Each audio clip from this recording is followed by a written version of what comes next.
భగవంతుడు దిగివచ్చినట్లుగా. సినిమా తారలు బయటకు వస్తే హడావిడి చేసేదంతా అభిమానులు కాదు, వారు డబ్బులిచ్చి పెట్టుకున్న బౌన్సర్లు మాత్రమే. రాజకీయ నాయకులు బయటకు వస్తే హడావిడి చేసేదంతా ప్రజలు కాదు, కేవలం సెక్యూరిటీ వారు మాత్రమే. గల్లీ నాయకులు రోడ్ల మీదకు వస్తే హడావిడి చేసేదంతా ప్రజలు కాదు, వారికి మందు పోయించిన తాగుబోతులు మాత్రమే.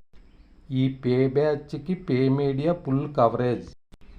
ఈ పే బ్యాచ్ హడావిడి చూసి జనాలంతా అబ్బో వాళ్లకు ఎంత ఫాలోయింగ్ ఉందో అని గొప్పలు చెప్పుకుంటూ ఉంటారు.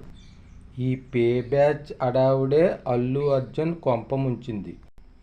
సొంత డబ్బులు పెట్టి ఇలా హడావిడి చేసుకున్నంత మాత్రాన మీరంతా భగవంతుళ్ళు అయిపోరు.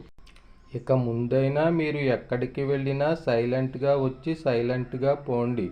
హడావిడిగా వచ్చి ప్రజల ప్రాణాలు తీయకండి. మీరు కోట్లు లక్షలు పరిహారం ఇచ్చినా చచ్చిన మనుషులను మరలా తిరిగి తీసుకురాలేరనే విషయాన్ని బాగా గుర్తుపెట్టుకోండి. మిద్దె శ్రీనివాసరావు, విశ్వతేజ న్యూస్, చంద్రవరం.